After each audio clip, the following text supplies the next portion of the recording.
Today we are talking about the pros and cons of buying new construction. My name is Heidi Knowlton. I'm a local realtor here in the Salt Lake Valley and I love all things real estate.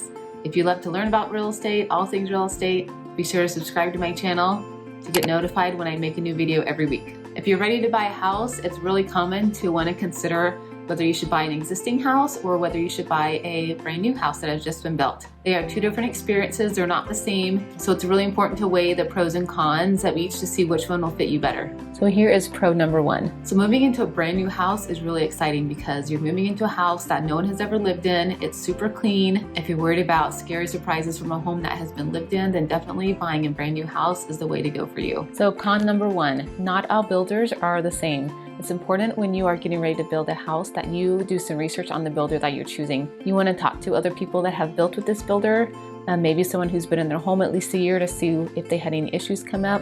Make sure that there are no major complaints about the builder. And another important thing, you want to see their list of included features when you go to buy a house. There are builders out there that give you the most basic house with the cheapest finishes, and then they nickel and dime you along the way to get the purchase price up. And some builders just give you a really nice house with good finishes, and then if you want to upgrade from there, you can. So be sure you ask the rep at the builder's office for a list of their included features so you don't get blindsided when it comes time to write the offer on all the additional fees that might be added to the purchase price.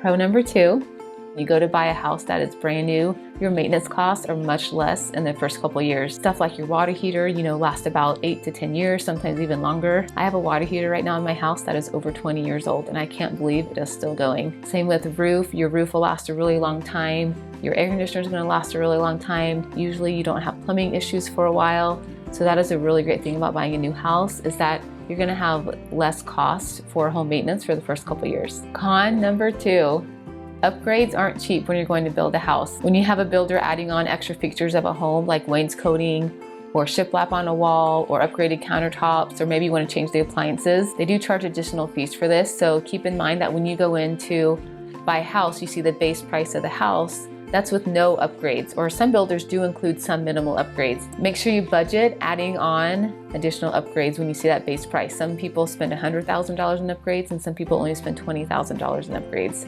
One upgrade that I recommend that you do is as much lighting as possible. So big windows, lots of lights, that's really big when it comes to reselling your house. And then also having a double vanity in the master bedroom and even in the second bedroom if you're able to. All of those features are really popular, and when I take buyers to look at houses, these are things that they look at. I would also highly recommend doing upgrades in the kitchen, such as countertops and tile floors. Same thing for the bathroom. If you can upgrade countertops and you can upgrade that tub enclosure or the shower enclosure to be tile, those are big things that buyers look at. Even though you're buying this house for yourself right now, eventually in the future, you're probably going to sell it. So it's important to consider upgrades as if you're also going to sell it in the future. That's going to get you more money when that time does come, and it's also going to make your house appeal to a lot more buyers. Here is pro number three, is energy efficiency. When you go to build a new home nowadays, they are really keeping in mind your carbon footprint. You get more efficient air and heating, you get more efficient appliances. Having an energy efficient home as much as possible is going to save you every month on your utility bills. There are also additional energy efficient options that you can add to your home when you go to build it. You can add dual flush toilets, you can have LED lights added, you can have a smart thermostat. All of these are going to help you save money each and every year. Con number three, buying a new home usually does cost more money. One example would be if you are going to build a new house and you have upgrades that you want to put on the home. A lot of times the builder will require that you put down a percentage of those upgrades at closing or even at the time of the contract. So if you're wanting to spend $50,000 of upgrades, you might need to put down another $5,000, which is 10% of your upgrades, to the builder. So be sure to ask that question. Another thing to consider is like window coverings. When you buy a new house, you don't have any window coverings. You can get shutters installed, you can go purchase blinds, you can go purchase drapes and curtains, but just keep in mind that those are not included. Another thing that is usually not included is a landscaping. Now this is different with every builder. Some builders include front landscape only, some include front and back, some include nothing at all.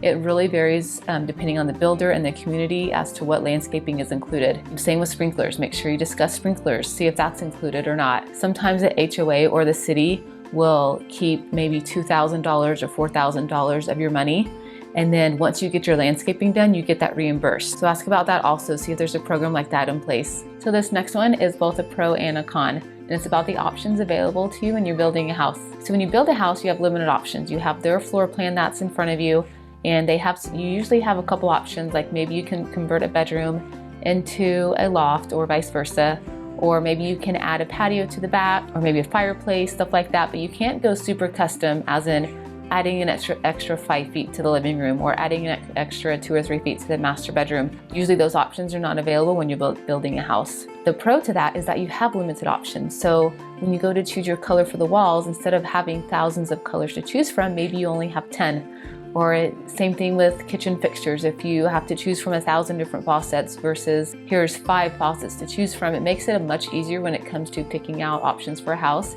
If you don't have tons and tons of options, it's so stressful to have so many options that you just don't know what to do, and you give up and you get frustrated. So in that sense, it is a good thing to have limited options. Here is con number 4. When you go to buy a new build, a new house, you have very little negotiating room. The demand is so high for builders right now that they don't have to negotiate on their prices. When you see a price listed on the MLS, that's usually the rock bottom price. I have not seen a builder that is willing to go down in price. So unfortunately, there's not really any room for negotiating. They do offer incentives if you want to use their preferred lender. You can get a closing cost credit, or you might get some free upgrades if you go that route. Same goes with upgrades. When it comes time to choose your upgrades, those prices aren't negotiable either. They have a set rate, and that it is what it is, and that's what you get. I saved the best one for last. This one is definitely, in my opinion, what pushes my clients over the edge to go to a new build versus an existing home, and that is the amount of inventory. There is so many new communities being built right now, new houses being built, that when you go to a builder, they usually have something that's available, or they have something that's coming up. They have another phase that's going to be released, or they're going to release another community in a nearby city. So when you look at what's on the MLS for active inventory versus what a builder has, usually a builder does have a lot more inventory. I do have about 4 builders that I work with, and we communicate back and forth with inventory that is not on the MLS yet, that's coming up. I always have their latest inventory of what's available to my buyers before it even hits the market, which is a huge bonus right now. Because the market is so hot right now, there's just so many buyers out there looking for a house, and there's just not enough houses on the market to have enough houses for everybody to buy. Overall, I do think that building a new house is a great way to go. There are lots of builders to choose from. There's many communities coming up. If you want help navigating the new build process or want to know about your options available, my contact information is below. Go ahead and just reach out to me, and I'll give you all the information that you're looking for. If this video was helpful and you got value out of it, be sure to give it a thumbs up and subscribe to my channel to get more videos like this every week. Thanks for watching this video. I hope you got a lot of value out of it, and I will see you on the next video.